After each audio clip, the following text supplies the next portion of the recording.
सियावर रामचंद्र की सियावर रामचंद्र की जय सिया राम।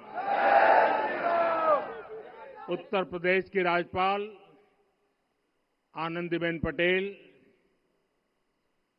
राष्ट्रीय स्वयंसेवक संघ के परम पूजनीय सरसंघ चालक डॉक्टर मोहन भागवत जी, उत्तर प्रदेश के मुख्यमंत्री योगी आदित्यनाथ जी, श्री राम जन्मभूमि तीर्थ क्षेत्र ट्रस्ट के अध्यक्ष पूज्य महंत नृत्य गोपाल दास जी, पूज्य संत समाज, यहां पधारे सभी भक्तगण, देश और दुनिया से इस ऐतिहासिक पल के साक्षी बन रहे कोटि कोटि राम भक्त, देवी और सज्जनों, आज अयोध्या नगरी भारत की सांस्कृतिक चेतना के एक और उत्कर्ष बिंदु की साक्षी बन रही है। आज संपूर्ण भारत, संपूर्ण विश्व राममय है।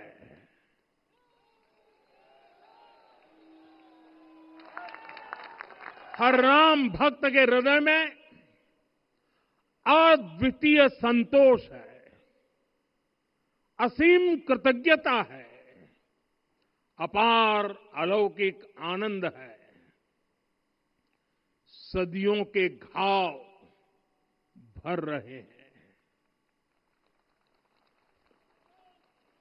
सदियों की वेदना आज विराम पा रही है। सदियों का संकल्प आज सिद्धि को प्राप्त हो रहा है। आज उस यज्ञ की पूर्णाहुति है जिसकी अग्नि 500 वर्ष तक प्रज्वलित रही। जो यज्ञ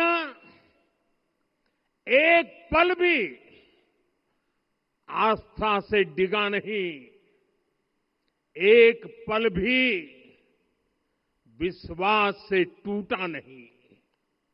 आज भगवान श्री राम के गर्भगृह की अनंत ऊर्जा, श्री राम परिवार का दिव्य प्रताप इस धर्म ध्वजा के रूप में इस दिव्यतम भव्यतम मंदिर में प्रतिष्ठापित हुआ है।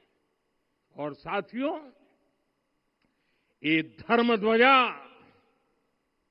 केवल एक ध्वजा नहीं,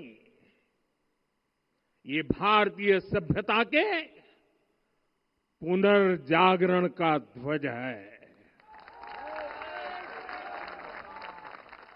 इसका भगवा रंग, इस पर रचित सूर्य वंश की ख्याति, वर्णित ओम शब्द और अंकित कोविदार वृक्ष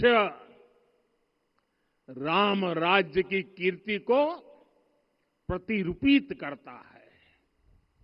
ये ध्वज संकल्प है, ये ध्वज सफलता है, ये ध्वज संघर्ष से सृजन की गाथा है, ये ध्वज सदियों से चले आ रहे स्वप्नों का साकार स्वरूप है। ये ध्वज संतों की साधना और समाज की सहभागिता की सार्थक परिणति है। साथियों, आने वाली सदियों और सहस्त्र शताब्दियों तक ये धर्म ध्वज प्रभु राम के आदर्शों और सिद्धांतों का उद्घोष करेगा। ये धर्म ध्वज आह्वान करेगा, सत्यमेव जयते नानृतम, यानी जीत सत्य की ही होती है, असत्य की नहीं। ये धर्म ध्वज उद्घोष करेगा, सत्यम एक पदम, ब्रह्म सत्य धर्म प्रतिष्ठित, अर्थात सत्य ही ब्रह्म का स्वरूप है, सत्य में ही धर्म स्थापित है। ये धर्म ध्वज प्रेरणा बनेगा, प्राण जाए पर वचन न जाहि, अर्थात जो कहा जाए वही किया जाए। ये धर्म ध्वज संदेश देगा, कर्म प्रधान विश्व रची राखा, अर्थात विश्व में कर्म और कर्तव्य की प्रधानता हो। ये धर्म ध्वज कामना करेगा, बैर न विग्रह आस न त्रासा, सुखमय ताहि सदा सब आशा, यानी भेदभाव, पीड़ा, परेशानी से मुक्ति, समाज में शांति और सुख हो। ये धर्म ध्वज हमें संकल्पित करेगा, नहीं दरिद्र कोउ दुखी न दीना, यानी हम ऐसा समाज बनाएं जहां गरीबी न हो, कोई दुखी या लाचार न हो।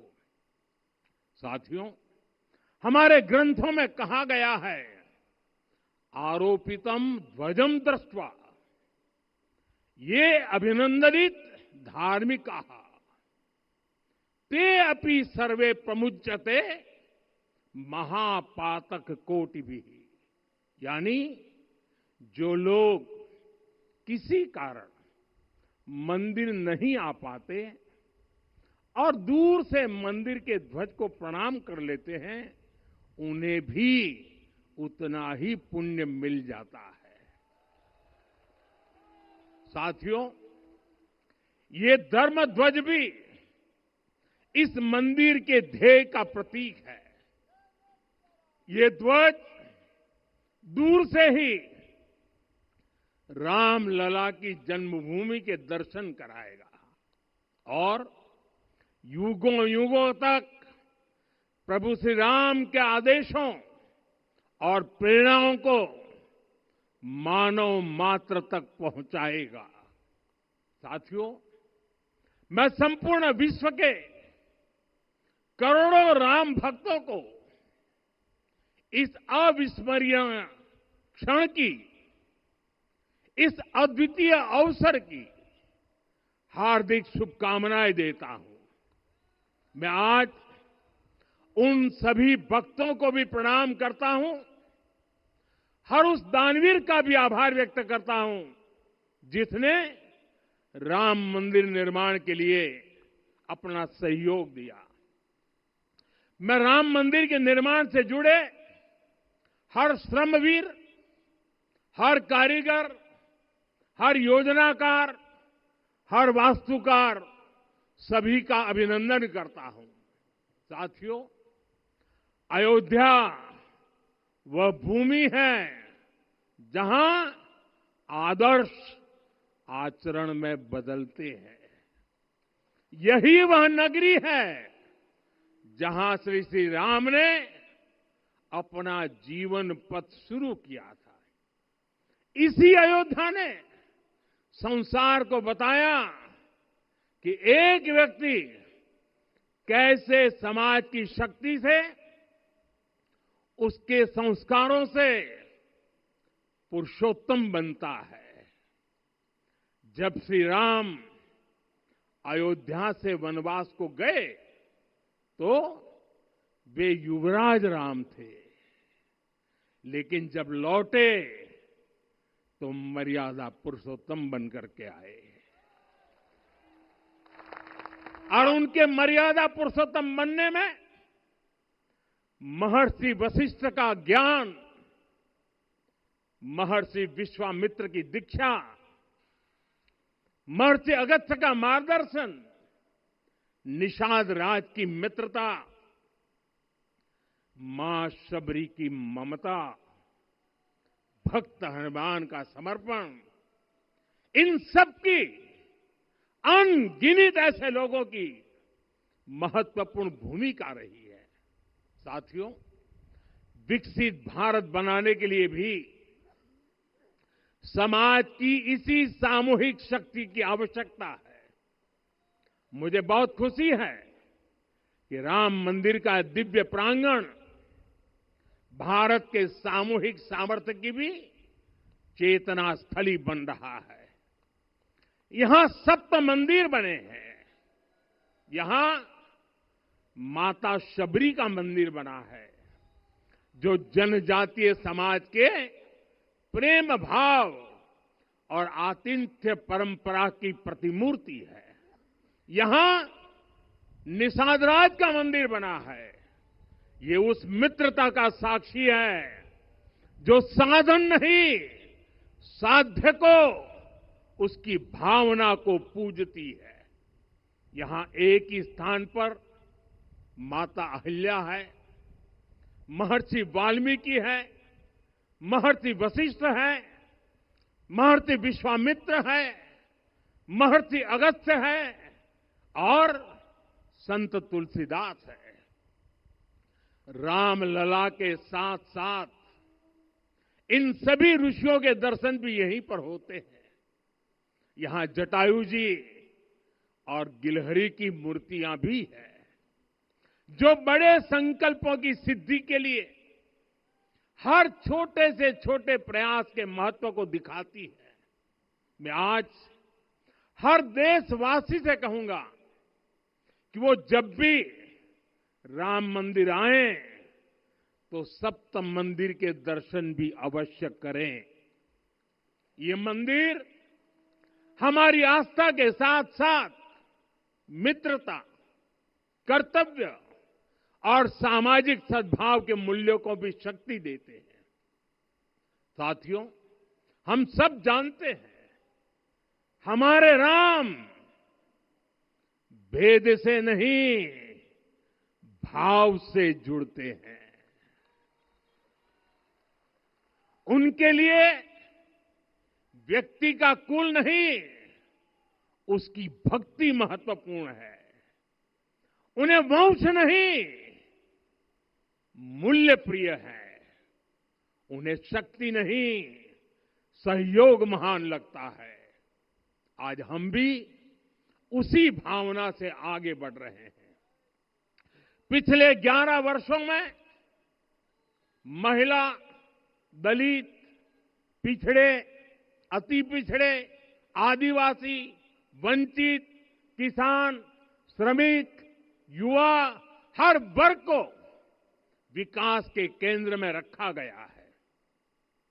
जब देश का हर व्यक्ति, हर वर्ग, हर क्षेत्र सशक्त होगा, तब संकल्प की सिद्धि में सबका प्रयास लगेगा और सबके प्रयास से ही 2047 जब देश आजादी के 100 साल मनाएगा, हमें 2047 तक विकसित भारत का निर्माण करना ही होगा। साथियों, रामलला की प्राण प्रतिष्ठा के ऐतिहासिक अवसर पर मैंने राम से राष्ट्र के संकल्प की चर्चा की थी। मैंने कहा था कि हमें आने वाले 1000 वर्षों के लिए भारत की नींव मजबूत करनी है। हमें याद रखना है, जो सिर्फ वर्तमान का सोचते हैं वो आने वाली पीढ़ियों के साथ अन्याय करते हैं। हमें वर्तमान के साथ साथ भावी पीढ़ियों के बारे में भी सोचना है, क्योंकि हम जब नहीं थे ये देश तब भी था, जब हम नहीं रहेंगे ये देश तब भी रहेगा। हम एक जीवंत समाज है, हमें दूरदृष्टि के साथ ही काम करना होगा। हमें आने वाले दशकों, आने वाली सदियों को ध्यान में रखना ही होगा। और साथियों, इसके लिए भी हमें प्रभु राम से सीखना होगा। हमें उनके व्यक्तित्व को समझना होगा। हमें उनके व्यवहार को आत्मसात करना होगा। हमें याद रखना होगा, राम यानी आदर्श, राम यानी मर्यादा, राम यानी जीवन का सर्वोच्च चरित्र, राम यानी सत्य और पराक्रम का संगम। दिव्य गुणे शक्र समो रामः सत्य पराक्रमः। राम यानी धर्म पथ पर चलने वाला व्यक्तित्व।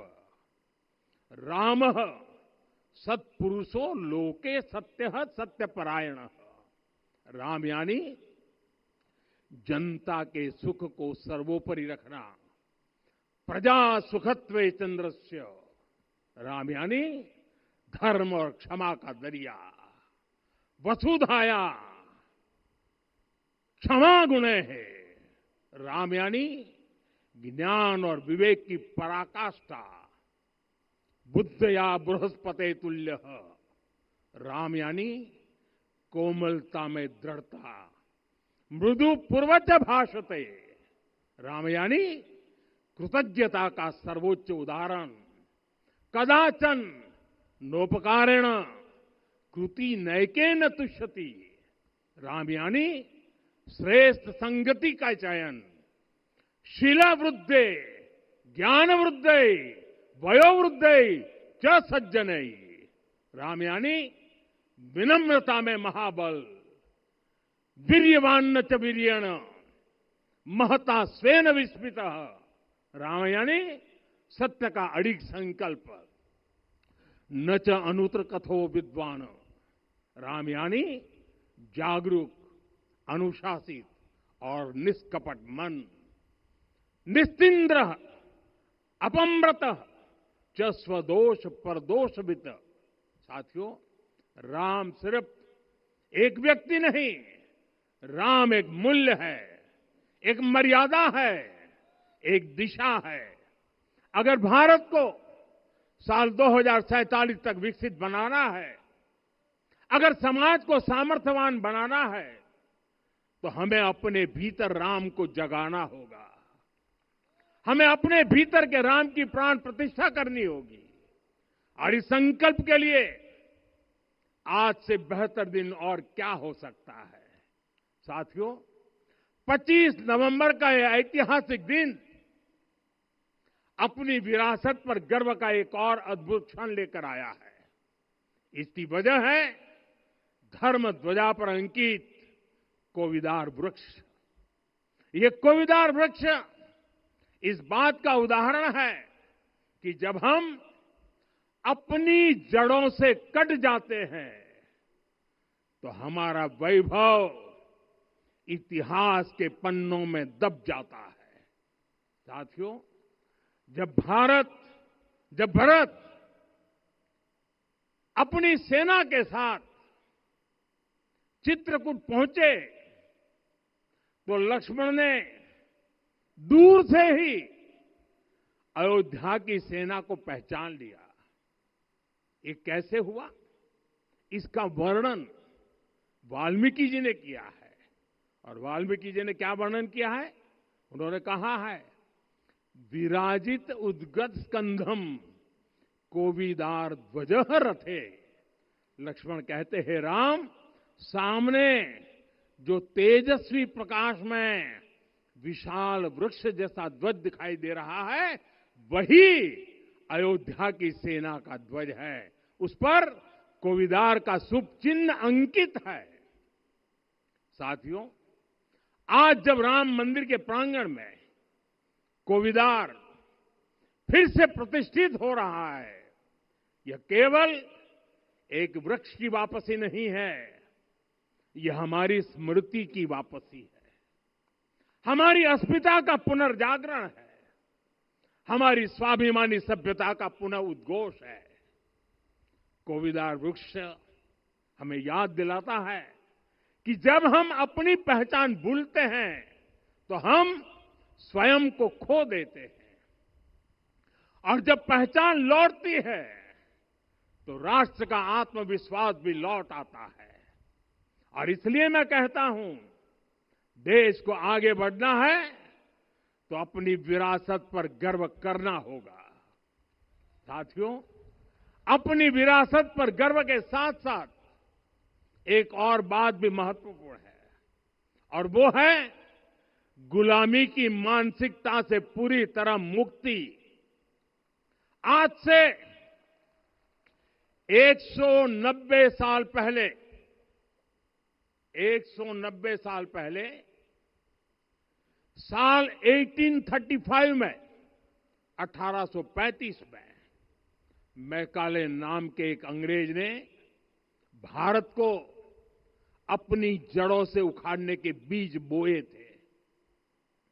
मैकाले ने भारत में मानसिक गुलामी की नींव रखी थी। 10 साल बाद यानी 2035 में उस अपवित्र घटना को 200 वर्ष पूरे हो रहे हैं। कुछ दिन पहले मैंने एक कार्यक्रम में आग्रह किया था कि हमें आने वाले 10 वर्षों तक उस 10 वर्षों का लक्ष्य लेकर चलना है कि भारत को गुलामी की मानसिकता से मुक्त करके रहेंगे। साथियों, सबसे बड़ा दुर्भाग्य यह है कि मैकाले ने जो कुछ सोचा था उसका प्रभाव कहीं व्यापक हुआ। हमें आजादी मिली, लेकिन हीन भावना से मुक्ति नहीं मिली। हमारे यहां एक विकार आ गया कि विदेश की हर चीज, हर व्यवस्था अच्छी है और जो हमारी अपनी चीजें हैं उनमें खोट ही खोट है। साथियों, गुलामी की यही मानसिकता है जिसने लगातार यह स्थापित किया। हमने विदेशों से लोकतंत्र लिया। कहा गया कि हमारा संविधान भी विदेश से प्रेरित है, जबकि सच ये है कि भारत लोकतंत्र की जननी है, मदर ऑफ डेमोक्रेसी है। लोकतंत्र हमारे डीएनए में है। साथियों, अगर आप तमिलनाडु जाएंगे तो तमिलनाडु के उत्तरी हिस्से में उत्तीरमेरूर गांव है। वहां हजारों वर्ष पहले का एक शिलालेख है।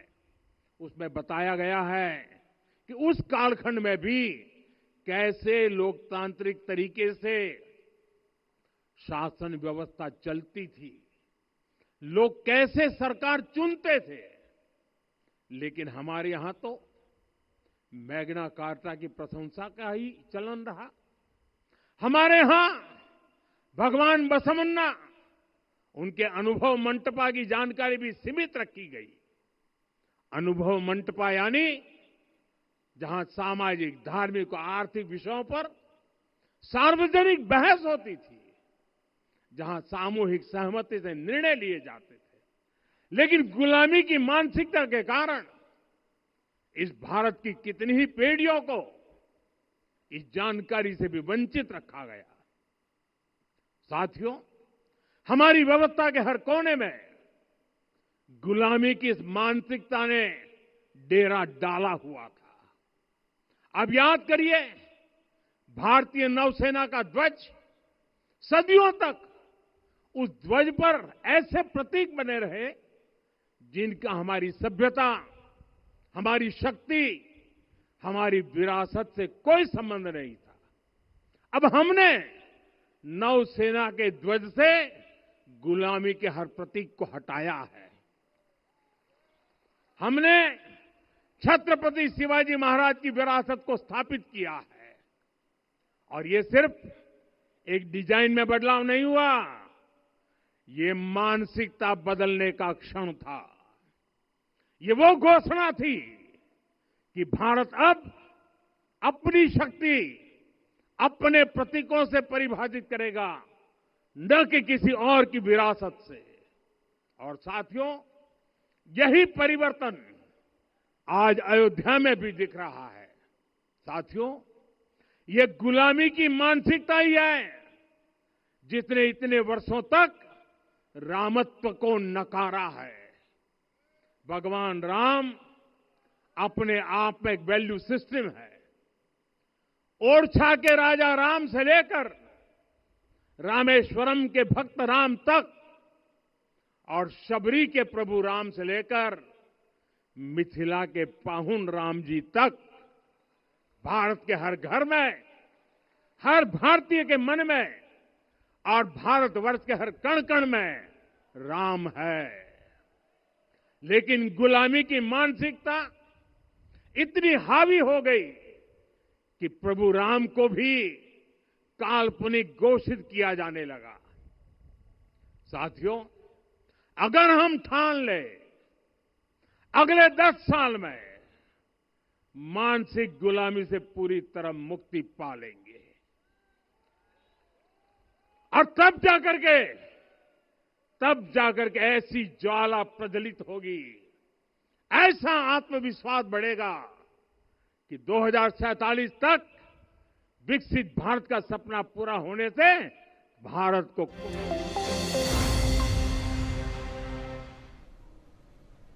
Hello, you're watching NewsX and I'm Vaishali Kohli. Now, Ayodhya witnessed a historic celebration as Prime Minister Narendra Modi hoisted a saffron flag atop the Ram temple, marking its formal completion. This milestone comes 22 months after he presided over the consecration of the Ram Lalla idol. The 10 into 20 feet flag featuring the sun, Om and the Kovidara tree symbolizes Lord Ram's brilliance and valor. The ceremony took place on Vivah Panchami of Margashira Shukla Panchami, the auspicious day commemorating the divine marriage of Ram and Sita, adding spiritual significance to the occasion.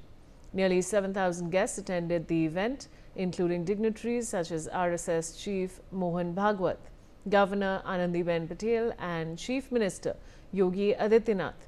A large number of invitees were from middle and lower middle class backgrounds, backward classes, scheduled castes and minority communities, reflecting inclusivity.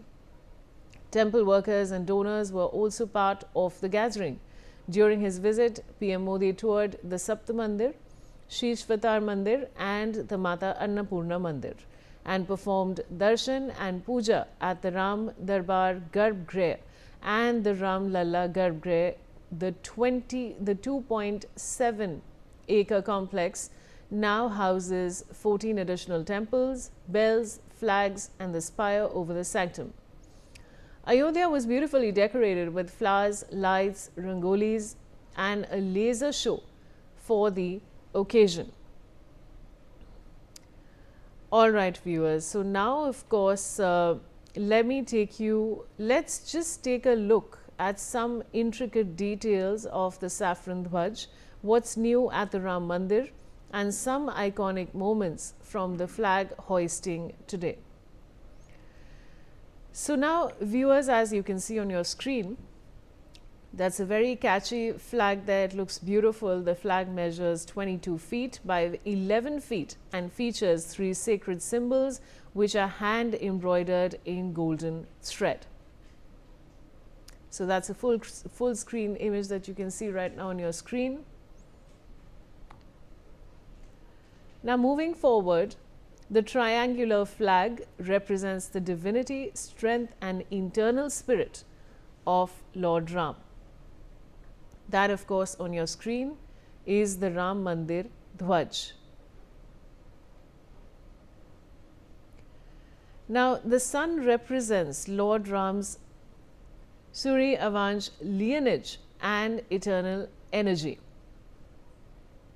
So that's, of course, Om in the center between the sun, and that looks really bright and beautiful. We've highlighted that for you.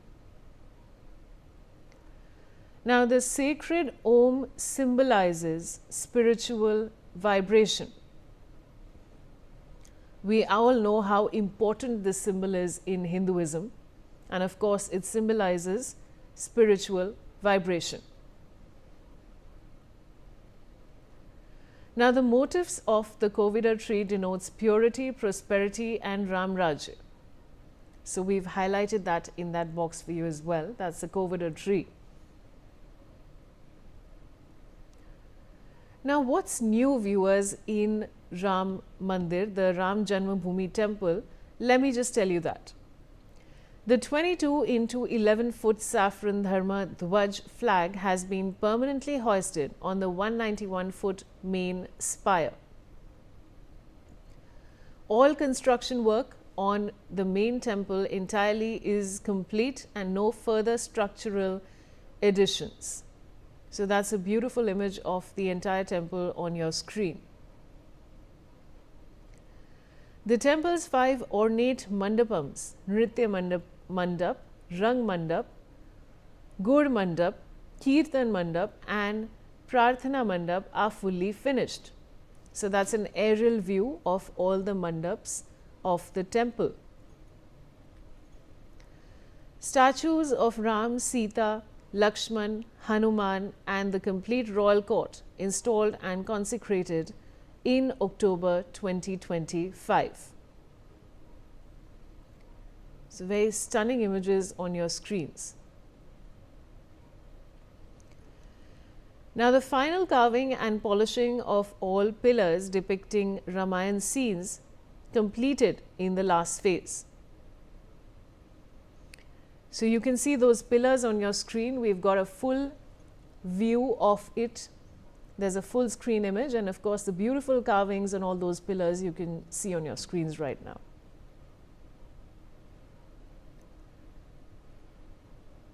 So we can also show you, we are also showing you this live footage of PM Modi at the temple.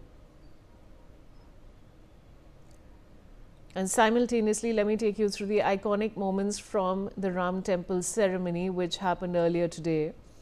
You can see on the right of your screen, PM Modi hoisting the saffron flag. You can now see Ram Mandir Dhwaj seen atop the temple. Those are images of that on the right of your screen. These are the iconic moments from the Ram temple ceremony. Now PM Modi performs puja at the Ram temple. We're sharing a visual of that with you. You can see PM Modi doing the aarti, the puja at the Ram temple.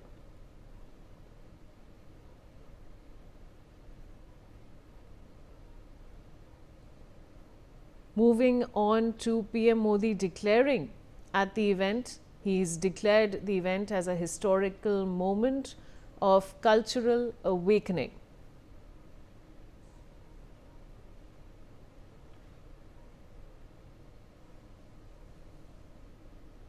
All right, so now we have, I have my colleague Varsha Shahi joining me with more details. Varsha, और क्या जानकारी दे सकते हैं आप? देखिए, जिस तरीके से आज भव्य प्रारूप के रूप में राम मंदिर पर ध्वज लगाया गया है, एक अद्भुत अलौकिक समय था जिस समय ध्वज जब धीरे धीरे चढ़ रहा था शिखर पर, तो मानो अनुभूत हो रहा था कि अलग सा रूप नजर आ रहा है पूरे अयोध्या का, क्योंकि हर तरफ लोग भावुक नजर आ रहे थे, हर तरफ लोग झूम नाच गा रहे थे और अपने आप को सौभाग्यशाली मान रहे थे कि आज वो इस क्षण में वहाँ पर मौजूद है। अलग सी अनुभूति नजर आ रही थी जिस तरीके से राम मंदिर पर जब ध्वज लगाया जा रहा था। प्रधानमंत्री नरेंद्र मोदी के भी हाथ कांप गए थे जब उस बटन को वो दबाए और दबाने के बाद जब उन्होंने शिखर की तरफ अपने सर को करते हुए विनम्र हाथ जोड़ा, उनके हाथ पूरी तरीके से कांप रहे थे और एक बड़ा संदेश भी उन्होंने दिया कि आखिर अगर आप दृढ़ निश्चय कर ले तो कोई ऐसी चीज नहीं है जो आपको रोक सके उस काम को करने के लिए। और ये सही भी बात है, क्योंकि जिस तरीके से आज राम मंदिर परिपूर्ण हुआ है, जिस चीज की परिकल्पना लोग 530 सालों से कर रहे थे कि आखिर राम लला अपने घर में कब जाएंगे, कब विराजमान होंगे, उस टेंट के सफर से लेकर आज राजमहल का सफर अद्भुत अलौकिक नजर आ रहा है। और जिस तरीके से आज भगवान श्री रामचंद्र जी अपने दरबार में बैठे हुए नजर आ रहे हैं, वो बाल स्वरूप जब आपने देखा होगा प्राण प्रतिष्ठा हो रही थी, और आज वो दूसरा स्वरूप जिसमें भगवान श्री रामचंद्र जी अपने दरबार में माता सीता और अपने परिवार के साथ नजर आ रहे हैं। एक अलग सी अनुभूति पूरे अयोध्या को हो रही है और इस अलग सी अनुभूति में हर कोई विनम्र था था और हर कोई की आंखों से आंसू नजर आ रहे थे। देखिए, अलग सी अनुभूति है, एक एक चीज़ों को बयां करना बिल्कुल लफ्ज़ नहीं है, क्योंकि इस तरीके की चीज़ें हमने देखी है। वहाँ पर लोगों के रूह काँप रहे थे जब उस ध्वज को चढ़ते हुए देख रहे थे, एक एक दृश्य को देख रहे थे। अभी भी अगर मंदिर की मैं एक एक चीज़ों के बारे में बताऊँ, एक एक जो छोटे छोटे मंदिर बनाए गए हैं, प्रांगण में जो एक एक चीज़ें लगाई गई हैं, वो पूरे रामायण को व्याख्यान करती हैं कि आखिर किस तरीके से त्रेता युग में भगवान श्री रामचंद्र जी का दरबार यहाँ था और किस तरीके से भगवान श्री रामचंद्र जी यहाँ पर विराजमान थे। इस कलयुग में त्रेता युग की परिकल्पना बड़ी ही सुखद अनुभूत हो रही है और उसी तरीके से आज राम जी के दरबार में पूरा परिवार नजर आया और पूरी तरीके से लोगों के अंदर भाव भी नजर आए, लोग विनम्र भी नजर आए और कहीं ना कहीं ये भी मैं कह सकती हूँ कि एक त्रेता युग की झलक अयोध्या में फिर से नजर आ रही है, जब राम दरबार पूरी तरीके से बनकर तैयार खड़ा हो गया, शिखर पर ध्वज लग चुका है और ध्वज पताका को देखकर हम प्रणाम भी करेंगे तो भगवान श्री राम के मंदिर में उन तक आवाहन हमारा जाएगा कि भगवान को प्रणाम कर कर हम आए हैं। तो अद्भुत अलौकिक क्षण है और इस अद्भुत अलौकिक क्षण के हम साक्षी बने हैं और इसी क्षण का इंतजार हर कोई कर रहा था। अब आम श्रद्धालुओं के लिए पूरा मंदिर खोल दिया जाएगा। पहले एक फ्लोर पर लोग दर्शन कर रहे थे, अब दूसरे तीसरे फ्लोर पर भी जाकर दर्शन कर सकते हैं और आज ही से ये पूरा जो मंदिर है वो दर्शन के लिए खोल दिया गया। अब जो भी श्रद्धालु आएंगे उनको वीवीआईपी दर्शन और साथ ही साथ नॉर्मल दर्शन दोनों मिलेंगे। हर कोई राम मंदिर के अंदर जाएगा और दर्शन करेगा और अपने आप को उसी तरीके से सौभाग्यशाली मानेगा जिस तरीके से लोग यहाँ आकर अपने आप को सौभाग्यशाली मान रहे हैं। All right, thank you for joining me on the broadcast. And now, of course, I have Mr. Alok Mehta, who's the editorial director of Indian News.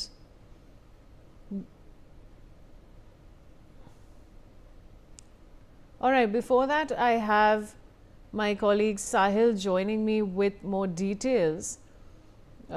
Sahil, what more can you tell us?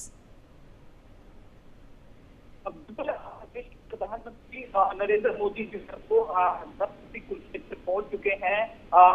देश के प्रधानमंत्री नरेंद्र मोदी की ओर से श्री कृष्ण के पवित्र शंख के सम्मान में नव निर्मित 5 कन्या के लोकार्पण जो है उसका महाभारत का अनुभव केंद्र कहे जाने वाला जो है लोकार्पण है। अब कुछ ही मिनटों बाद देश के प्रधानमंत्री जो है श्री गुरु तेग बहादुर जी के 350वें शहीदी दिवस पर जो कार्यक्रम किया जा रहा है जो स्तर में वहां पहुंचेंगे। यहाँ उनके सम्मान में एक विशेष सिक्का और स्मारक टिकट जारी जो है वो किया जाएगा। इसके बाद देश के प्रधानमंत्री पवित्र राम सरोवर में पूजा अर्चना जो है वो करेंगे। तो तमाम जो लीडर्स है वो पहुंच चुके हैं। सिख श्रद्धालु जो है वो यहाँ मौजूद है।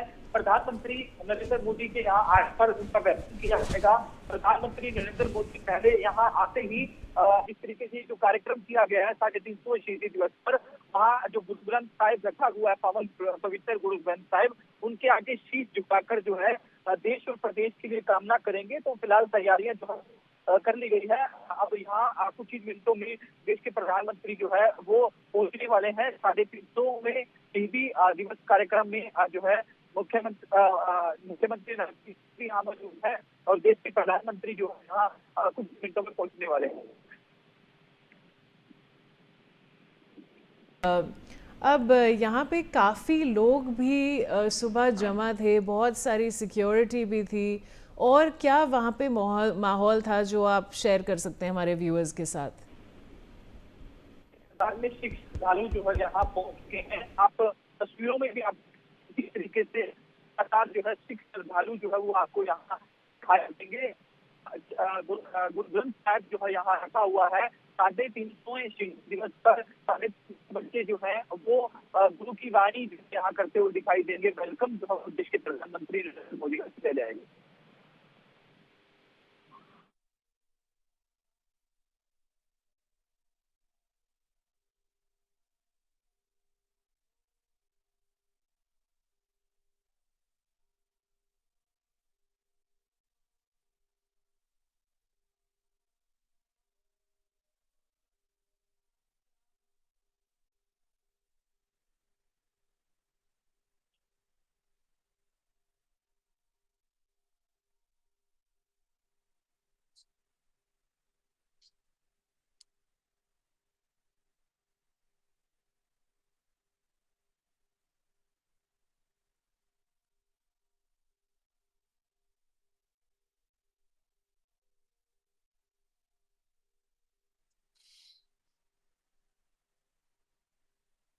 spoken about India being the 11th biggest economy. It took India 70 years to become the 11th biggest economy in the world. And he says that using the ideology of Ram, it would now become the third largest of the world soon. What would you like to say on that?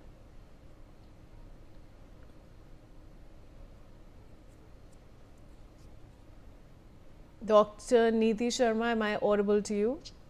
Yes, yes. All right, Dr. Sharma, yes. Did you hear my question or should I repeat it? Yes, I heard that. Okay. Basically, today is the day when entire country and the entire world is filled with the spirit of Lord Shri Rama. And as said by our Honorable Prime Minister, that we are leading to the third largest economy. It signifies that our and cultural consciousness, the awakening, the resonance by which we are today witnessed the pinnacle of India cultural consciousness, through which the religious tourism also is going to increase across the globe. Now the whole world is going to know the supreme power of our eternal cultural, religious heritage. Today, the Rama conduct need to be embedded in us. Rama signifies ideal, signifies the righteous discipline. It signifies the supreme character, Maryada Purushottama. Rama contains the value system which we need to embed it. And by addressing the statement today, the PM is basically focusing our consciousness towards the Viksit Bharat, what he is dreamt of on 100 years of our independence. To accelerate the journey towards our Viksit Bharat, we need a chariot whose wheels are valor and patience, whose flag is truth and supreme conduct, whose horses are strength and prudence and restraint, and philanthropy, and whose veins are forgiveness, compassion, and equanimity. So this is a momentous occasion where our nation's social, cultural, spiritual transformation is taking place. So I think today is a landmark journey in the history of India that we are addressing our cultural awakening throughout the world through this Dhwajarohan ceremony in Ayodhya. All right, I have Gautam Mukherjee, senior journalist, also joining me. Now, Gautam, this is, of course, a very big, momentous day. In Indian history, perhaps, what would you like to say?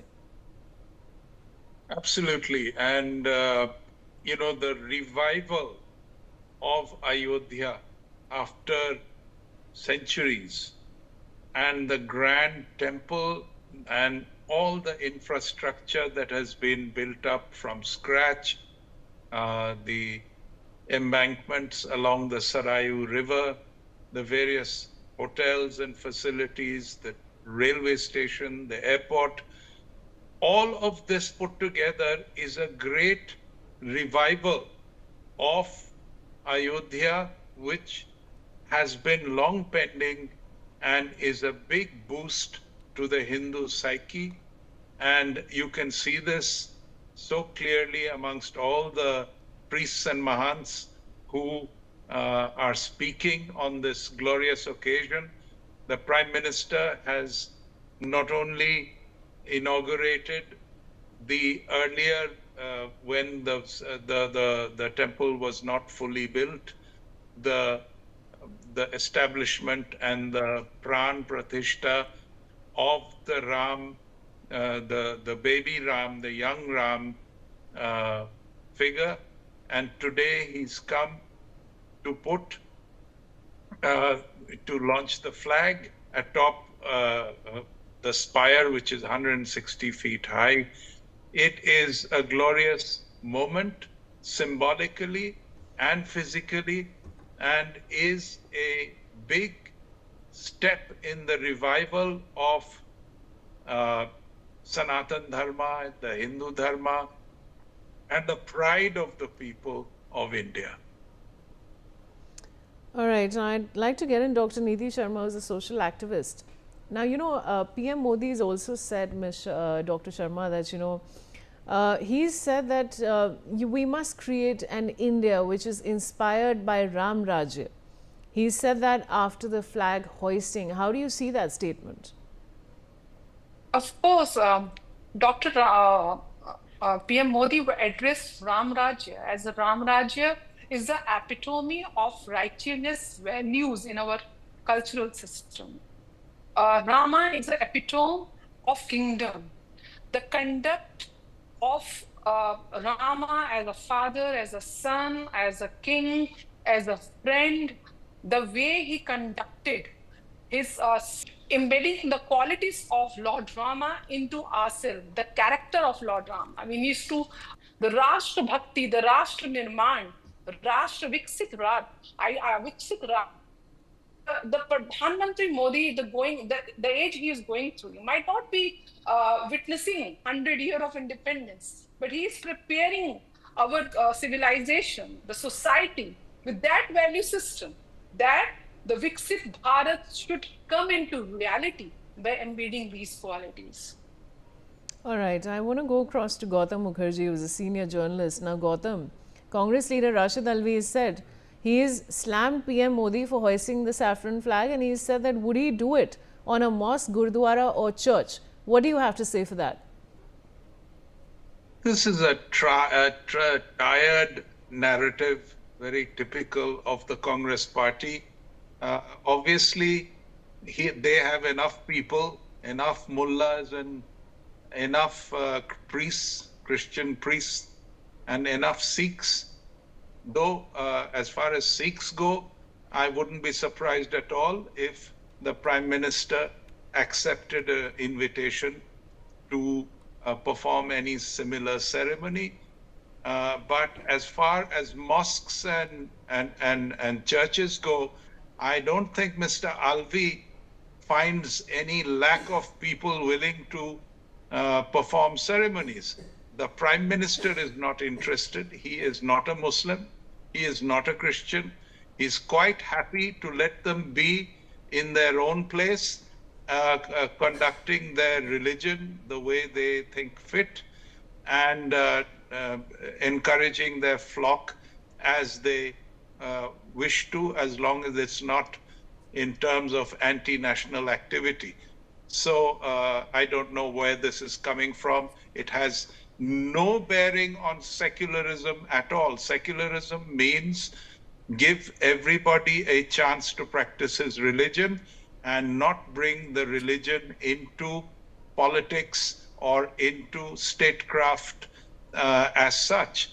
Mr. Modi does not bring his faith into statecraft. He merely practices it, and he has every right to do so. Dr. Nidhi Sharma, I'd also like your comments on Rashid Alvi's strong statement. See, definitely, if you ask me, everybody in this country, according to democracy, is free to follow their own religion and belief system.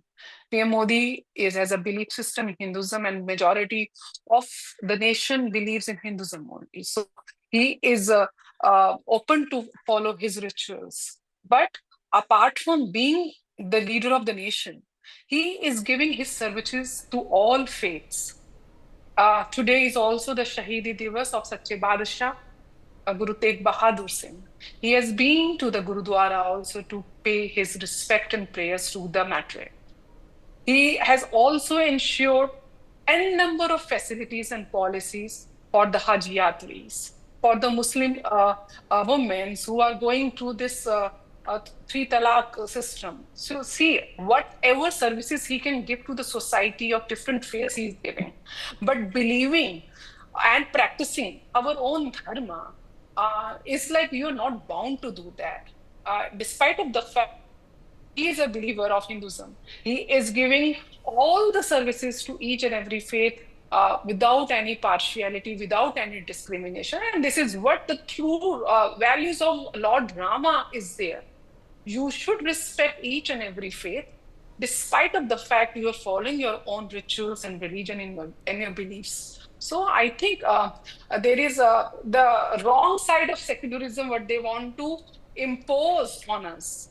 Because India is basically secular because the dominant of the civilization, the people, the citizens of India practice Hinduism, where the people are practicing other belief system or mazhab.